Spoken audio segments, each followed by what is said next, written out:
तो फ्रेंड्स आज की क्लास में हम लोग पढ़ने वाले हैं आपका एक्सरसाइज 5.2 का थर्ड क्वेश्चन का जो बचे हुए पार्ट थे। पिछले क्लास में हम लोगों ने थर्ड क्वेश्चन के 3 पार्ट्स पढ़े हुए थे, 2 बचे हुए थे। हमने कहा था उसको अगली क्लास में करेंगे यार, तो अगली क्लास आज वाली क्लास है और इसमें देखो 4 और 5 वाला क्वेश्चन आपके बचे हुए थे, तो वो उनको आज इस क्लास में हम लोगों को करना है। देखो करना वही चीज है जो हम लोगों ने पिछली क्लास में करा हुआ था, ठीक है। तो क्वेश्चन को सॉल्व करने से पहले यार आप सभी का बहुत बहुत वेलकम है आपकी अपनी स्टडी गर्ल फैमिली में। तो चलो अभी इस क्वेश्चन को हम सॉल्व करते हैं जैसे हमने पिछले क्वेश्चन सॉल्व करे हुए थे।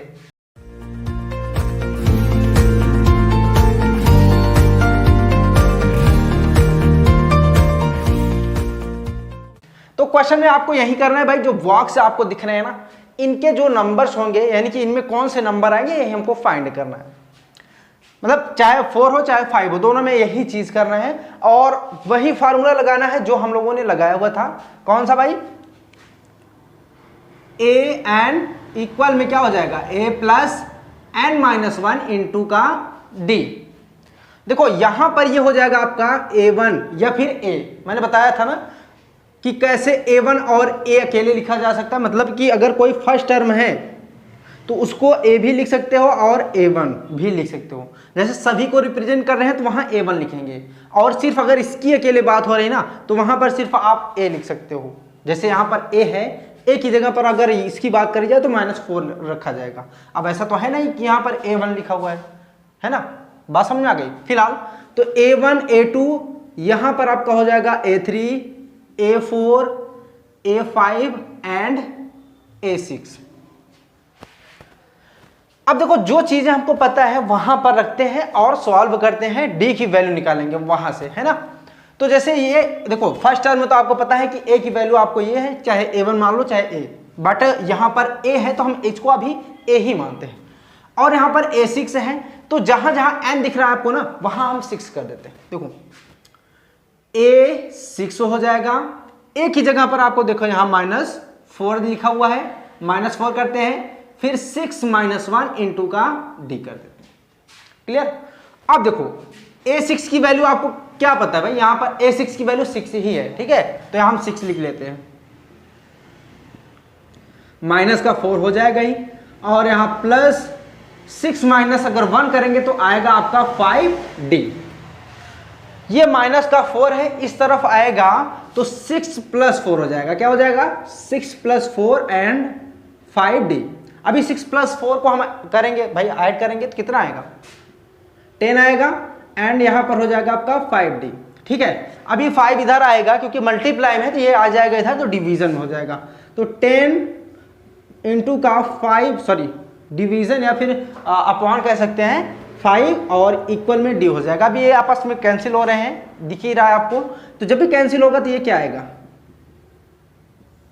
d की वैल्यू आ गई 2।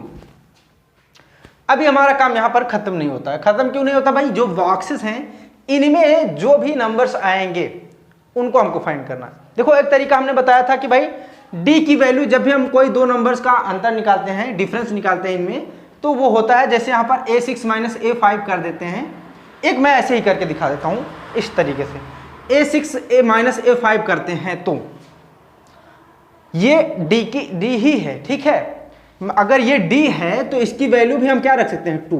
भाई डिफरेंस, कॉमन डिफरेंस तो यही होता है कि भाई इन दोनों का अंतर या फिर इन दोनों का डिफरेंस या इन दोनों का डिफरेंस, कोई भी 2 नंबर्स अगर अरिथमेटिक प्रोग्रेशन में है तो उनका डिफरेंस जो होगा वो d ही कहलाता है, ठीक है। तो जब यहाँ हम 2 लिखते हैं, a6 की वैल्यू आपको 6 मिल जाती है, a5 की वैल्यू निकालनी है तो हम उसको इधर भेज देते हैं, 2 को इधर भेज देते हैं। देखो 2 माइनस में प्लस में इधर आएगा तो माइनस में हो जाएगा, a5 माइनस में उधर जाएगा तो प्लस में हो जाएगा, यानी कि a5 हो गया। अभी 6 - 2 हो गया तो कितना आया? 4। ये हो गया a5, ठीक है। a5 की वैल्यू आपकी आई कितनी? 4। देखो एक तरीका ये है निकालने का। दूसरा तरीका ये क्या है भाई? देखो यहां मैं एक यही इसी फार्मूले से आप निकाल सकते हैं। देखो मैं पहले फार्मूला लिखता हूं, a + n-1 इंटू का d, ठीक है। अगर यहां से हम a1 निकालते हैं तो देखो a1 a + 1 - 1 इंटू d हो जाएगा, और a1 की वैल्यू आपकी आएगी a बस, ठीक है। यहाँ क्योंकि 1 माइनस 1 इंटू का डी हो जाएगा तो ये 0 हो जाएगा। और यहाँ अभी जो मैं बता रहा था कि a1 भी लिख सकते हो, a भी लिख सकते हो, तो यहाँ से खुद देख लो a1 मतलब a, ठीक है। फिलहाल मैं ये चीज़ नहीं बताने चल रहा था, अभी बताऊंगा। और मैं क्या चीज़ बताने वाला हूँ आपको, देखो a प्लस, भाई जहाँ जहाँ n है वहाँ हम 2 रख देते हैं, तो 2 माइनस 1 इंटू का d, तो a2 आएगा a प्लस 1d, या फिर d के लिए लिख सकते हैं ना। अगर इसको हम लिखना चाहें, देखो a1 को a प्लस 0d भी लिख सकते हैं, ठीक है।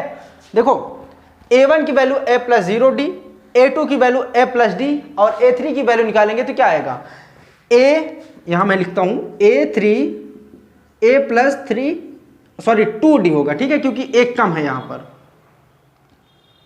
2d। ऐसे ही और आगे निकालते जाएंगे तो वो यहां जो d रहेगा उसके सामने जो नंबर रहेगा यहां वाले से एक कम रहेगा। समझ में आ रही है? अब मैं इसको क्यों बता रहा हूं, यहां से भी आप निकाल सकते हैं डायरेक्ट। हमको निकालना है अभी a4 की वैल्यू, ठीक है। अब देखो a4 की वैल्यू कैसे निकालेंगे, a4 a प्लस 3d लिख सकते हैं, जैसे भी हमने यहां पर निकाला हुआ है। अब देखो a की वैल्यू आपको पता है -4 है, प्लस 3 तो रहेगा ही, d की वैल्यू आपको पता है भाई 2, -4 प्लस 3 2 जा 6। अब ये अपोजिट साइन है तो सब्ट्रैक्ट होगा, 2 आएगा, बड़ा नंबर प्लस है तो प्लस यहां पर हो जाएगा। तो अभी a4 की वैल्यू जो आई यहां पर वो 2 आई, ठीक है। अब यहां देखने से ही आपको पता चल रहा है कि 6 है, यहां 4 आया, 2 का डिफरेंस हो रहा है, डिफरेंस यहां वैसे भी दिया गया है। फिर यहां पर क्या कर सकते हैं, 2 से क्या हो जाएगा, यहां पर 0 आएगा, और 0 से यहां -2 आएगा, और -2 से -4। बट डायरेक्ट आपको नहीं लिखना है, ये निकालना पड़ेगा। आप चाहे इससे निकालो और चाहे इस वाले से मेथड से निकालो। तो ये क्वेश्चन अभी जो बचे हुए हैं ना 2, ये तो आप खुद से निकाल लीजिएगा, ठीक है। अब हम चलते हैं यार 5 वाले क्वेश्चन में। 5 वाले क्वेश्चन में आपको देखो कई नंबर, 2 नंबर्स दिए हैं, बाकी इसमें आपको 4 नंबर्स नहीं पता है, ठीक है। बट देखो इसमें आपको इक्वेशंस बनाने पड़ेंगे, जैसे हमने पिछले वाले क्वेश्चन में, शायद 3rd वाला क्वेश्चन था, हमने उसमें बात करी हुई थी। जब भी आपको फर्स्ट टर्म न दिया हो, ध्यान रखना, फर्स्ट टर्म अगर आपको नहीं दिया गया है फर्स्ट नंबर, तो आपको इक्वेशंस बनाने पड़ेंगे। अगर आपको फर्स्ट टर्म में दिया है तब तो आप आराम से इजीली सॉल्व कर सकते हैं इस तरीके से। बाकी अगर नहीं दिया फर्स्ट टर्म ना, तो आपको इक्वेशंस बनाने पड़ेंगे। इक्वेशन कैसे बनाएंगे, चलो अभी हम इसको इरेज करते हैं, फिर हम समझते हैं, ठीक है। तो चलो सेकंड वाला क्वेश्चन हम देखते हैं। सबसे पहले तो यहाँ पर मैंने फार्मूला लिखा था, इरेज कर दिया था, ठीक है। तो फिर से उसको लिखना ही पड़ेगा हमको, an, और यहाँ पर a प्लस n-1 इंटू का d हो जाएगा।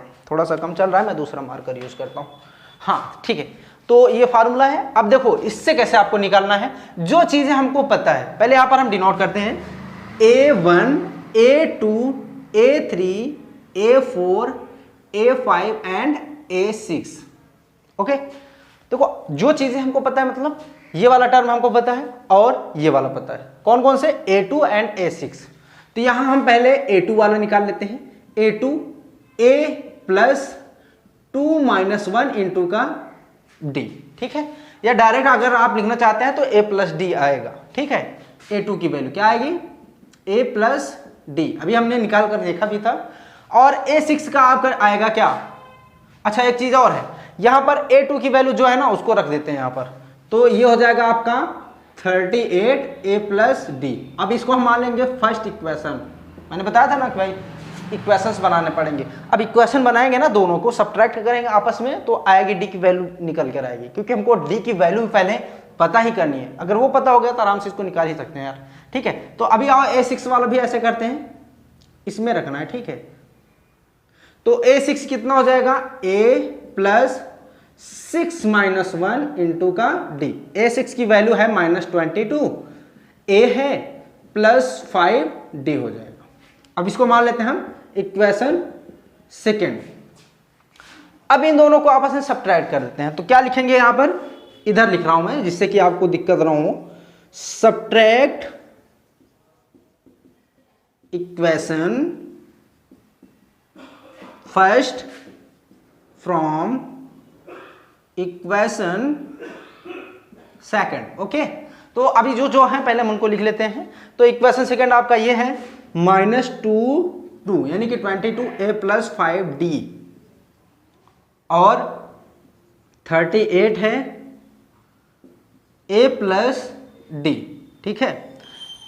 तो ये देखो हमने लिख लिया। अब कंफ्यूज मत होना, अगर आप कोई इच्छा है इसको ऊपर लिखने की तो भी लिख सकते हैं, कोई दिक्कत नहीं है। जब सब्ट्रैक्ट करेंगे ना साइन चेंज होगा, वैल्यू वही आएगी जब आप सॉल्व करेंगे। तो अभी देखो सबसे पहले तो यहाँ पर हम साइन चेंज कर देंगे, क्योंककि सब्ट्रैक्शन में क्या हो जाता है, साइन चेंज हो जाता है। तो यहाँ भी माइनस, यहाँ भी माइनस, हर जगह माइनस हो जाएगा। ओके, 5d है, यहाँ माइनस का d है, मीन्स कि 1d है। तो 5 में से 1 माइनस करेंगे तो 4d आएगा। तो यहाँ 4d लिख लेते हैं। माइनस का प्लस का अपोजिट साइन है और सेम ही है, मतलब दोनों तो क्या हो जाएंगे, कैंसिल हो जाएंगे आपस में।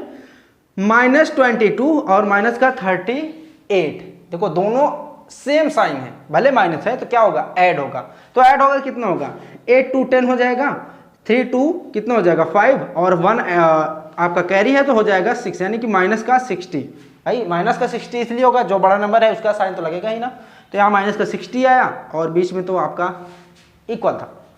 अब इस 4 को हमको इस तरफ भेजना पड़ेगा और भेजते हैं। 4 इस तरफ आएगा तो क्या हो जाएगा, -60 अपॉन का 4 इक्वल में d हो जाएगा, ठीक है। अब देखो 4 1 जा 4 हो जाएगा, 4 1 जा 4 यहाँ पर भी होगा, बचेगा 2 और यहाँ पर आ जाएगा 20 हो जाएगा, 4 5 जा 20। तो यहाँ माइनस का 15 आया, किसकी वैल्यू, d की वैल्यू आपकी आई माइनस का 15। काम अभी हमारा खत्म नहीं हुआ है, तो d की वैल्यू निकल गई। अब हम a1 निकालना है हमको, a3 a4 a5, ठीक है। अब देखो, अब चाहे आप a5 डायरेक्ट निकाल सकते हैं a6 माइनस a5 करके, या फिर मैंने अभी बताया था कि 2 तरीके हैं इसके निकालने के, ठीक है। और चाहे आप पहले फर्स्ट टर्म निकाल सकते हैं, जो भी आपकी इच्छा हो। फर्स्ट टर्म निकालने के लिए आप क्या करेंगे, d की वैल्यू किसी एक इक्वेशन, चाहे इसमें चाहे इसमें रख देंगे, a की वैल्यू निकल आएगी। पहले हम क्या करते हैं, a की वैल्यू ही निकाल लेते हैं। चलो, तो यहाँ पर देखो मैं, अच्छा यहाँ लिखना भी पड़ेगा कि भाई putting the value of d in equation first, या फिर आपको जो भी पसंद हो सेकंड तो सेकंड में भी लिख सकते हैं, ठीक है। तो यहाँ पर 38 a और देखो d की जगह अगर हम रखते हैं -15, तो यहाँ -15 मैं डायरेक्ट लिख देता हूँ। ओके, अभी 38 और a इधर आएगा, सॉरी 15 इधर आएगा तो प्लस का 15 हो जाएगा, यहाँ पर a हो जाएगा। ओके, 8 में 5 ऐड करेंगे कितना होगा 13, 3 1 कितना हो जाएगा 4 और 4 में 1 कैरी ऐड करेंगे तो 5। a की वैल्यू आपकी जो आई है ना, वो आई है 53। आप इसमें भी रखेंगे तो भी 53 ही आएगी। क्या आएगी, 53, ठीक है। अब हमको निकालना है a5 a4 a3, ठीक है। फार्मूला आप जानते हैं कि अगर a5 हम निकाल रहे हैं तो a तो लिखेंगे ही, प्लस में d लिखेंगे और d के आगे इसी से एक कम नंबर लिख देंगे, यानी 4d। बाकी अगर आपको सब्ट्रैक्ट करना है a6 माइनस a5 लिखेंगे ना तो भी आप कर सकते हैं। मैंने बताया ना d की वैल्यू वही चीज होती है, दोनों का डिफरेंस ही। तो यहाँ पर a आपको पता है कितना 53 और प्लस, और एक चीज ध्यान रखना भाई, a की वैल्यू अगर आप ना निकालते ना तो ये जो अभी मैं लगा रहा हूं तो अभी ना निकाल सकते आप भाई, a की वैल्यू हमको पता ही ना होती, ठीक है। तो यहाँ 4 एंड d का वैल्यू कितना है -15। देखो माइनस का हम नंबर हमेशा ब्रैकेट पे लिखना, क्योंकि बड़ा खतरनाक होते हैं माइनस के नंबर, ठीक है। तो यहाँ हो गया 53 और 15 6 जा कितना हो जाएगा, सॉरी 15 4 जा हो जाएगा 60 और यहाँ प्लस माइनस माइनस हो जाएगा। आपस में ये सब्ट्रैक्ट होंगे तो कितना आएगा भाई आपका 7, ठीक है। वो भी 7 किस में आएगा, माइनस का, ध्यान देना। अब आगे बढ़ते हैं हम भाई, ये आई किसकी वैल्यू, a5 की वैल्यू आ गई -7। ऐसे ही आप a4 का निकालेंगे, तो a4 का निकालते हैं हम, तो आएगा a + 3d। a की वैल्यू पता है भाई 53, 3 इंटू माइनस का 15, ठीक है। और यहाँ हो जाएगा 53 प्लस माइनस हो जाएगा -15 3 जा कितना हो जाता है 45। अब यहाँ 13 में से अगर 5 माइनस करते हैं तो कितना हो जाएगा आपका 8, ठीक है। और यहाँ पर अगर 4 में से 4 माइनस करेंगे तो आएगा आपका 0, यानी कि 8 आ रहा है आपका, ठीक है। तो यहाँ पर हम लिख सकते हैं कितना 8। तो ये किसकी वैल्यू आई, a4 की। अब a3 की वैल्यू क्या होगी ये आप निकाल कर कमेंट सेक्शन में बताइएगा, ठीक है, क्योंकि बहुत ही इजी तरीका है। चाहे आप इससे निकालिए, चाहे a6 माइनस a4, या फिर किन्हीं दो का डिफरेंस निकाल, बट पता होना चाहिए। अब ऐसा नहीं कि अगर हमको ये वैल्यू ना पता होती तो क्या हम a4 a-3 करके निकाल सकते थे, नहीं निकाल सकते। तो ये ध्यान रखना कि जो एक वैल्यू हमको पता है तभी निकाल पाएंगे। क्लियर हो रही है बात। तो ये भी दो जो आपके पार्ट बचे हुए थे यार, ये भी हम लोगों ने कंप्लीट कर लिया। बाकी जो हमने यहाँ पर छोड़ा हुआ है ना, उसको आप सॉल्व करिएगा और कमेंट सेक्शन में ज़रूर बताइएगा कि हाँ आंसर कितना आया है। इससे मुझे पता चलेगा ना कि हाँ आपको चीज़ें समझ में आ रही है, बढ़िया से आप सॉल्व कर सकते हैं। बाकी अगर कोई भी दिक्कत, कहीं भी दिक्कत हो रही है यार, तो कमेंट सेक्शन में ज़रूर लिखना कि सर यहाँ पर दिक्कतें हो रही हैं, मैं उसको ज़रूर सॉल्व करूँगा। ठीक है। बाकी जो पिछले क्वेश्चंस हैं, एक्सरसाइजेज हैं, मैं डिस्क्रिप्शन में उनका प्लेलिस्ट दे दूंगा, तो जा करके वहां से जो भी आपको देखना हो, जो चीजें आपको नहीं आती है वहां से देख लेना। ठीक है ना। तो यार आज की क्लास को हम यहीं पर एंड करेंगे, फिर मिलेंगे नेक्स्ट क्लास में नए क्वेश्चन के साथ। तब तक के लिए bye bye and take care.